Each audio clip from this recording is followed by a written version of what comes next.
తులారాశి వారికి ఈ వారం అనుకూలమైన ఫలితాలు గోచరిస్తున్నాయి. వృత్తి ఉద్యోగాల పరంగా, వ్యాపార పరంగా అనుకూలంగా ఉంటుంది. అయితే వ్యాపారంలో కొంత నష్టం చూసిన వాళ్ళకి ఈ వారం కొంత లాభసాటిగా ఉంటుందని చెప్పచ్చు. క్రయ విక్రయాలు లాభసాటిగా ఉంటాయి. మంచి ప్రాజెక్టులు చేతికి వస్తుంది. అయితే రూపాయి వస్తే 98 పైసలు ఖర్చు అవుతుంది. లక్ష వస్తే 98,000 ఖర్చు అవుతుంది. ఖర్చు విషయంలో వెనకాడరు, ఎవరిని నొప్పించరు, ఎవరు అడిగింది కాదనరు. ఏదైనా చేయాలంటే చేసేస్తారు. ఒక్కొక్కసారి అవి మనకే చెడు ఎదురే అవకాశం గోచరిస్తుంది. అపాత్ర దానం అనేది మంచిది కాదు. నిజంగా ఎవరికైనా అవసరమైతే సాయం చేయండి, లేకపోతే మౌనంగా ఉండడమే చెప్పదగిన విషయం. అది బిజినెస్లో కావచ్చు, పర్సనల్గా కావచ్చు, ఉద్యోగంలో కావచ్చు. మీరు 10 మందికి సహాయం చేయాలనుకుంటే అది మిమ్మల్ని ఇబ్బంది పెట్టే విధంగా ఉంటుంది. కాబట్టి ఇటువంటి విషయాల్లో జాగ్రత్త వహించండి. వ్యాపార పరంగా బాగుంటుంది. మంచి అవకాశాలు కలిసి వస్తాయి. లాభసాటిగానే ఉంటుంది. నూతన వ్యాపారాలు ప్రారంభించాలి అనుకునే వారికి కొంతకాలం వేచి ఉండడం చెప్పదగినది. భాగస్వామ్య వ్యాపారాల్లో చిన్న చిన్న ఇబ్బందులున్నా అవి తొలగిపోతాయి. అయితే భాగస్వామ్య వ్యాపారాలు ఎవరికైతే ఉన్నాయో మనస్పర్ధలు వచ్చే అవకాశం గోచరిస్తోంది. అవి లేకుండా సామరస్యంగా ఉండడానికి ప్రయత్నం చేయండి. మంచి ఫలితాలు సంప్రాప్తిస్తాయి. అలాగే పిల్లల భవిష్యత్తు పట్ల, అలాగే సంతాన వృద్ధి కోసం కష్టపడతారు. సంతాన అభివృద్ధి బాగుంటుంది అనుకుంటారు. కొంచెం పెడదోవ పెట్టే అవకాశం గోచరిస్తుంది. పిల్లల విషయంలో మీరు శ్రద్ధ వహించాల్సిన పరిస్థితి కూడా ఎక్కువగా ఉంది. ఎటు వెళ్తున్నారో, ఏ దారి వెళ్తున్నారో, చదువుతున్నారా లేదా అనే ధోరణిలో మీరు ప్రతిదీ చూసుకుని ముందుకు వెళ్ళడం అనేది చెప్పదగినది. లేకపోతే ఇబ్బంది ఉండే అవకాశం గోచరిస్తుంది.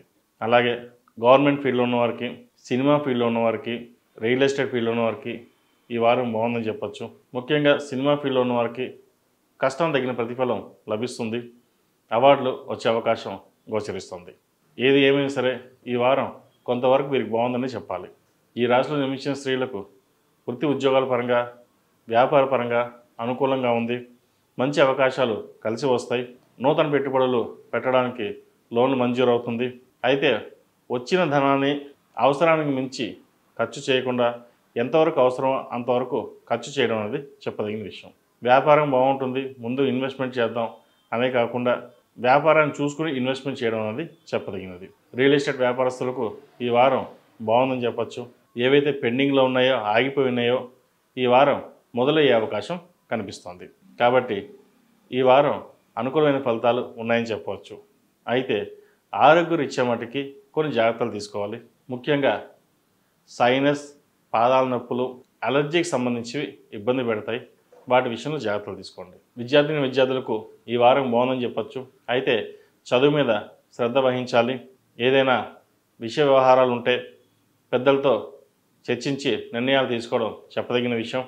విదేశాలు వెళ్ళాలనుకునే వారికి విదేశీ వ్యవహారాలు అనుకూలిస్తాయి.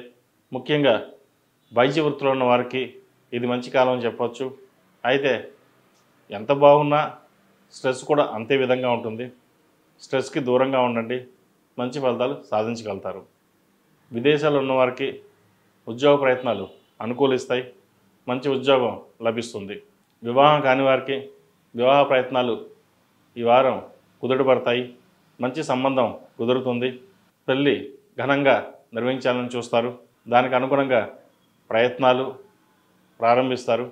అయితే వివాహం సంబంధించి లోన్లకు వెళ్లకుండా ఉండడం అనేది చెప్పదగినది. అలాగే క్రెడిట్ కార్డు విషయంలో వాడేటప్పుడు, తీసుకునేటప్పుడు జాగ్రత్త వహించాలి. వాహనాలు నడిపేటప్పుడు కొన్ని జాగ్రత్తలు వహించడం చెప్పదగిన సూచన. ఈ రాశివారు ప్రతిరోజు ప్రతినిత్యం లక్ష్మీ తామరవృత్తులతో దీపారాధన చేయండి. మంగళవారం నాడు, శుక్రవారం నాడు మహాలక్ష్మి అమ్మవారికి కుబేర కుంకుమతో పూజించడం చెప్పదగిన విషయం. అలాగే శనివారం నాడు విష్ణు ఆలయ దర్శనం చేసుకోవడం ఎంతో మేలు చేకూరుతుంది. ఈ రాశిలో జన్మించిన వారికి కలిసి వచ్చే సంఖ్య 7, కలిసి వచ్చే దిక్కు తూర్పు, కలిసి వచ్చే రంగు బ్లూ.